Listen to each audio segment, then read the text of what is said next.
ഈ ജോലി രാജിവെച്ചാൽ എന്തുകൊണ്ടാണ് വേറെ ജോലി കിട്ടാത്തത്? നിങ്ങൾക്ക് വേറെ പണിയൊന്നും അറിയില്ല. അങ്ങനെ ഒരു പണിയും അറിയാത്ത ആൾക്ക് പ്രൊമോഷൻ കിട്ടാണ്ടിരിക്കുന്നതിന് കംപ്ലയിൻറ്റ് ചെയ്യേണ്ട ആവശ്യമുണ്ടോ? നിങ്ങൾ എന്തുകൊണ്ടാണ് ഈ അഡ്ജസ്റ്റ്മെൻറ്റിലൊക്കെ നിൽക്കുന്നത്? സ്നേഹമുള്ളതെന്നല്ല, അതൊക്കെ തട്ടിപ്പാണ്. എവിടെ സ്നേഹമുണ്ടോ അവിടെ കംപ്ലയിൻ്റ് ഇല്ല. Unconditional love is the basic love. അതിൽ കണ്ടീഷൻ വരുമ്പോഴാണ് പ്രശ്നം ഉണ്ടാകുന്നത്. ഈസ് അല്ലാത്തൊരവസ്ഥയാണ് ഡിസീസ് എന്ന് പറയാം. അപ്പോൾ അതിന് കാരണം എന്താണ്? ഏറ്റവും വലിയ പ്രശ്നം എന്ന് പറയുന്നത് മടിയാണ്. അതുകൊണ്ടാണ് എപ്പോഴും ഇപ്പം ചെയ്യേണ്ട പിന്നെ ചെയ്യാന്ന് പറയുന്നത്. അങ്ങനെ ഇപ്പം ചെയ്യേണ്ട പിന്നെ ചെയ്യുന്ന ഒരു പരിപാടി പാടില്ല. എന്താ ഗ്യാരണ്ടി? ഇപ്പോൾ അതുപോലെ നമ്മൾ പറയുന്നൊരു സാധാരണ മലയാളത്തിൽ ഉപയോഗിക്കുന്ന വാക്കാണ്. ഇവരെയൊക്കെ പെട്ടെന്ന് കണ്ടാൽ മനസ്സിലാവും. നമ്മൾ ഒരു മാരേജ് ഇൻവിറ്റേഷൻ കൊടുത്തിട്ട് ഇന്ന ദിവസമാണ്, I will try to come, okay, ഞാൻ give it back, I am sure you don't come.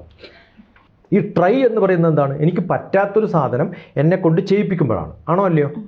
I try to meet you, I try to come. മടിയുടെ ഒന്നാമത്തെ ലക്ഷണമാണ്. അത് വാക്കുകളിലും നമുക്കുണ്ട്, പ്രവർത്തികളിലുണ്ട്. ഒരിക്കലും ചെയ്യരുത്. നമ്മളിപ്പോൾ നമ്മളെ എപ്പോഴും ബിസി ആക്കി വെച്ചിട്ട് ഓരോ കാര്യങ്ങൾ എൻഗേജ് 200% ബിസി ആവണം.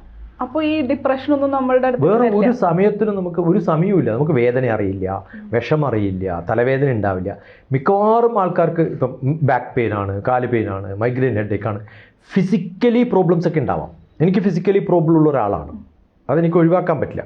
പക്ഷേ ആ പ്രോബ്ലം എന്ന് പറയുന്നത് ഇൽനെസ്സാണ്. അത് ഡിസ്ഈസ് അല്ല. ഡിസ്ഈസ് എന്ന് പറഞ്ഞാൽ മെൻ്റൽ പ്രോബ്ലമാണ്. ഈസ് എന്ന് പറഞ്ഞാൽ എന്താ? സമാധാനം. ഫെറ്റിക് എന്ന് പറഞ്ഞാൽ സമാധാനം ഇല്ലായ്മയാണ്. ആണോ അല്ലയോ?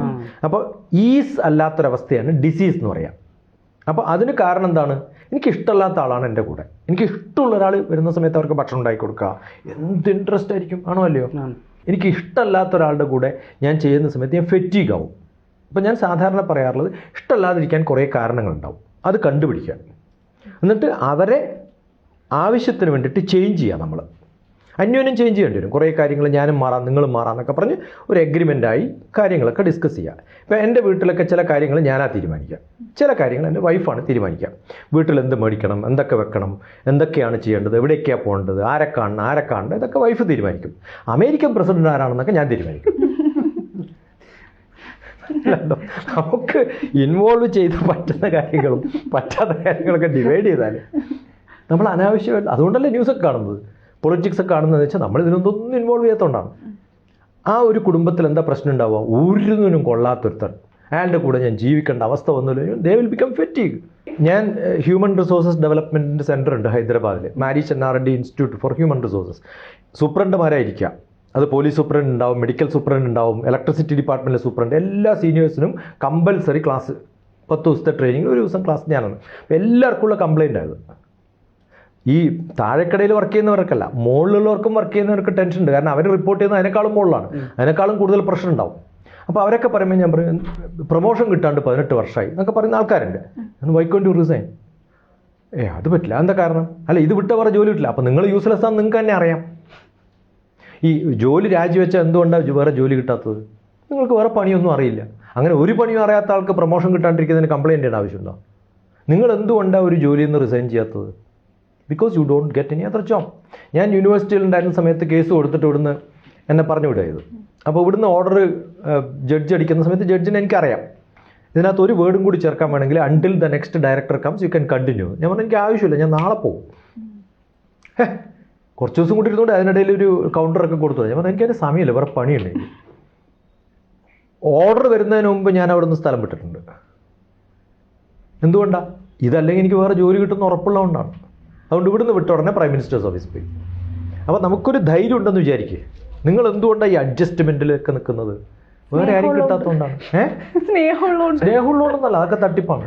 അങ്ങനെയാണെങ്കിൽ പിന്നെ കംപ്ലൈൻ്റ് ഇല്ല. എവിടെ സ്നേഹമുണ്ടോ അവിടെ കംപ്ലൈൻ്റ് ഇല്ല, അവിടെ പരാതിയില്ല, പൂർണ്ണമായ സെർവ് മാത്രമേ ഉള്ളൂ.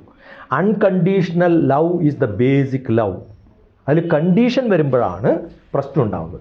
നമുക്ക് ഏറ്റവും ഇഷ്ടമുള്ളൊരു വ്യക്തിക്ക് വേണ്ടിയിട്ട് നമ്മൾ എന്തും ചെയ്യും. എത്ര മണിക്കൂർ കാത്തിരിക്കും? ഒരു പ്രേമമുള്ള 2 പേര് ഏതെങ്കിലും ഒരു സ്ഥലത്ത് ഗാർഡനിൽ ഇരിക്കുകയാണ്, 4 മണിക്ക് വരാമെന്ന് പറഞ്ഞു. മറ്റേ ആൾ വന്നത് 5 മണിക്കാന്ന് വിചാരിക്കുക. വരുമ്പോൾ തന്നെ പറയും കുറേ സമയമായില്ലേ വെയിറ്റ് ചെയ്യുന്നത്. ഇല്ല, ഇപ്പോൾ വന്നേ ഉള്ളൂ, ഒരു പ്രശ്നമില്ല. മാരേജ് കഴിഞ്ഞ് പിറ്റേ ദിവസം ഒരു 10 മിനിറ്റ് വൈകിയാട്ടെ. അപ്പോൾ നമുക്ക് അധികാരമുണ്ട് എന്ന് തോന്നുന്ന സമയത്ത് നമ്മൾ റിയാക്ട് ചെയ്യുന്നത് അധികാരത്തിൻ്റെ ഭാഷയാണ്, സ്നേഹത്തിൻ്റെ ഭാഷയല്ല. അല്ല, ഒന്നും എക്സ്പെക്ട് ചെയ്യാണ്ടൊക്കെ ഇരിക്കണമെങ്കിൽ നമ്മൾ ബുദ്ധനാവണ്ടേ? അങ്ങനെയൊന്നുമില്ല. നമുക്ക് വളരെ സോഫ്റ്റ് ആയിട്ട് വളരെ കാര്യങ്ങൾ നമ്മുടെ എല്ലാം സറണ്ടർ ചെയ്ത് കൊടുക്കുന്ന ഒരു അവസ്ഥയിലേക്ക് നമുക്ക് എല്ലാവരും സെർവ് ചെയ്യാൻ പറ്റുകയാണെങ്കിൽ ജീവിതത്തിൽ വലിയ പ്രശ്നങ്ങളൊന്നും ഉണ്ടാവില്ല. നമ്മൾ അവരെ വല്ലാണ്ട് ബുദ്ധിമുട്ടിക്കുന്ന ഒരു അവസ്ഥയിലേക്ക് ചെയ്യാണ്ടിരുന്നാൽ മതി. നമുക്ക് അത് സെർവ് ചെയ്യാനൊരു മനസ്സുണ്ടാവണം. ആ മനസ്സുണ്ടെങ്കിൽ എല്ലാ കാര്യങ്ങളും സുഖമായിട്ട് നടക്കും. ചിലർ പറഞ്ഞ പോലെ അത് conditioning of mind is what is the solution for fatigue. Fatigue എന്താണെന്ന് ഡിഫൈൻ ചെയ്യലല്ലോ നമ്മുടെ സൊല്യൂഷൻ, ഈ ഡിസ്കഷൻ്റെ ഭാഗം. അതിനെന്താണ് പ്രതിവിധി? Solution. I accept you as you are. I accept the situation as you are. ഇപ്പോൾ എനിക്ക് പോകുന്ന സമയത്ത് എറണാകുളത്ത് കംപ്ലീറ്റ് ട്രാഫിക് ജാമാണ്. ഇവിടുത്തെ സ്ട്രീറ്റൊക്കെ ആകെ സ്മെല്ലിംഗ് ആണ്, വല്ലാണ്ട് പറ്റുന്നില്ല. I condition myself, I am ready for that. അതല്ലെങ്കിൽ പിന്നെ ഞാൻ വരേണ്ട കാര്യം എന്താണ് ഇവിടെ? എനിക്ക് വേറെ ഏതൊക്കെ സ്ഥലത്ത് പോയിക്കൂടെ? ഞാൻ ഹാവിങ് കം ഹിയർ, ഇവിടെ വന്ന സമയത്ത് ഞാൻ എന്ത് തീരുമാനിക്കണം? Enjoy it. ഇപ്പോൾ ട്രാഫിക് ജാമാണ്, എൻജോയ് ദ ട്രാഫിക് ജാം. ചുറ്റും എന്തൊക്കെ കാണാൻ പറ്റും നമുക്ക്? ലോകത്തിൽ ഏറ്റവും കൂടുതൽ എൻജോയ് ചെയ്യാൻ പറ്റുന്നത് ഈ ട്രാഫിക് ജാമിലാണ്. ഓരോരാളെയും നമ്മൾ കാണാൻ, അവരെന്താ ചെയ്യുന്നത്, ഇവരെന്താ ചെയ്യുന്നത്, ഇത് കാണുന്ന ഒരു വലിയ സുഖമല്ലേ? ട്രെയിൻ ലേറ്റായി, എല്ലാവർക്കും ടെൻഷനാണ്. ഞാൻ പറഞ്ഞ ട്രെയിനിൽ ഇപ്പം നമ്മളൊക്കെ ട്രാവൽ ചെയ്യുന്നത് എ സിയിലാണ്, ആണോ അല്ലയോ? ഒരു ട്രെയിൻ ലേറ്റായിട്ട് 5 മണിക്കൂർ ലേറ്റ് ആയാൽ 5 മണിക്കൂർ എയർ കണ്ടീഷനിൽ ചായ ചായ വട വട എന്നൊക്കെ പറഞ്ഞ് ഇങ്ങനെ സെർവ് ചെയ്യുന്നൊരു സ്ഥലത്ത് എക്സ്ട്രാ പൈസ ഒന്നും ഇല്ലാണ്ടിരിക്കാൻ സമ്മതിക്കുന്നില്ലേ? 5 മണിക്കൂർ എക്സ്ട്രാ ഏതെങ്കിലും ഒരു സ്ഥലത്ത് പോയിട്ട് ഒരു എയർ കണ്ടീഷനിൽ ഇരിക്കണം, കാശ് കൊടുക്കണ്ടേ? അപ്പോൾ ട്രെയിൻ ലേറ്റായ എന്ത് പറയണം? Wonderful, very good, I have enjoyed. ഇനി ഞാനൊരാളെ റിസീവ് ചെയ്യാൻ റെയിൽവേ സ്റ്റേഷനിൽ പോയി എന്ന് വിചാരിക്കുക, സമയത്തിന് ട്രെയിൻ വന്നില്ല. അപ്പോൾ എനിക്ക് തോന്നുന്നത് എന്താ? 4 മണിക്കൂറായിട്ട് ഞാൻ രാവിലെ ബ്രേക്ക്ഫാസ്റ്റ് കഴിച്ചിട്ട് ഉച്ചയ്ക്ക് ലഞ്ച് കഴിക്കാണ്ട് ഇവിടെ വെയിറ്റ് ചെയ്യുന്നത്. ഇതൊക്കെ പറഞ്ഞതുകൊണ്ട് ഡ്രൈവർ സ്പീഡ് കൂട്ടുമോ? ഇല്ല. റെയിൽവേ മിനിസ്റ്റർ ഡ്രൈവറെ വിളിച്ച് വഴക്ക് പറയുമോ? ഇല്ല. GM എന്തെങ്കിലും എഫക്റ്റ് ഉണ്ടോ? ഒന്നുമില്ല. എൻ്റെ പ്രഷർ കൂടാതെ ഉള്ളൂ.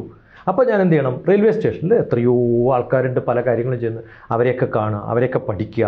എന്നിട്ട് നല്ല റിഫ്രഷ്മെൻറ്റ് സെൻറ്റർ ഉണ്ടാവും, അവിടെ പോയിട്ട് നല്ലപോലെ ഭക്ഷണം കഴിക്കുക, എന്നിട്ട് റിലാക്സ്ഡ് ആയിട്ട് അവിടെ ഇരിക്കുക. എപ്പോഴും എൻ്റെ ബാഗിൽ ഉണ്ടാകുന്നൊരു സംഭവം കുറേ പഠിക്കാനുള്ള ചെറിയ ശ്ലോകങ്ങളൊക്കെ എഴുതി വെച്ചിട്ടുള്ള പുസ്തകമാണ്. അതൊക്കെ ഇരുന്ന് വായിക്കും ഞാൻ. ഫ്ലൈറ്റ് ലേറ്റ് ആയാലോ ട്രെയിൻ ലേറ്റ് ആയാലോ ജീവിതത്തിൽ ഒന്നും നഷ്ടപ്പെടാൻ പോകുന്നില്ല നമുക്ക്. ഇനി ഇൻ്റർവ്യൂവിന് പോകുന്ന സമയത്ത് നഷ്ടപ്പെട്ടു എന്ന് വിചാരിക്കും എനിക്ക് ചാൻസ്, ട്രെയിൻ ലേറ്റായി മിസ്സായി, നോ പ്രോബ്ലം, പിന്നെയുണ്ടല്ലോ വേറെയും ഓപ്ഷൻസ്. അപ്പോൾ ഈ സ്ട്രെസ്സും സ്ട്രെയിനൊക്കെ വരുമ്പോൾ അത് ഉണ്ടാക്കുന്ന സിറ്റുവേഷൻ ആയാലും മനുഷ്യരായാലും അവരെയൊക്കെ ഒഴിവാക്കുക. ഇല്ലെങ്കിൽ നമ്മൾ അതിനോട് അക്കസ്റ്റംഡ് ആയിട്ട് ഏതെങ്കിലും ഒന്ന് either ignore it or accept it or run away from that.